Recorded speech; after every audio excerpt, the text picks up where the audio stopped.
Christ is one, a relationship with God, and two, studying the Word for the understanding.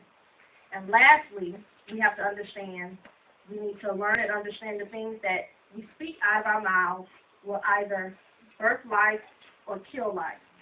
A lot of times we as women, in the midst of our frustration, say things that are simple as, this headache is killing me, or I'll never be able to do anything better than where I am. And that's clearly not true. Power and death lies in the power of our own tongue. Romans 4:17, as it is written, I have made thee a father of many nations, before him who he believes, even God, who quickeneth the dead, and calleth those things which be not as though they were.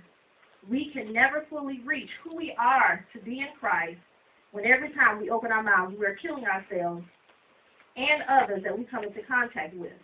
Proverbs 31:26 says, she opened her mouth with wisdom, and in her tongue is the law of kindness. Yes, there are days, and there will be days, that we do not feel like the virtuous woman we were meant to be. Yes. We don't feel like the queen that in these times we were called to be. However, if we are operating, or at least attempting to operate, in the will that God has placed over our lives, we must finally learn to give birth to the destiny and purpose that God has impregnated in us. Too many times we either abort our destiny and purpose, or we cause ourselves to have miscarriages in those things that God is trying to birth forth in us.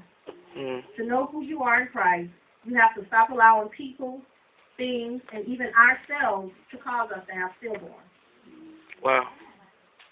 So even in the midst of all the titles and or positions, we must stop allowing ourselves to be lazy, doubtful, and fearful, because we as virtuous women are called to give birth. Even though upon giving birth you will not fully understand who you are called to be, because this is just an extension of our intimate relationship with God, which is our courtship with Him. Seeking to know who we are in Christ will cause you to go through your trimesters. How many of us in here are mothers?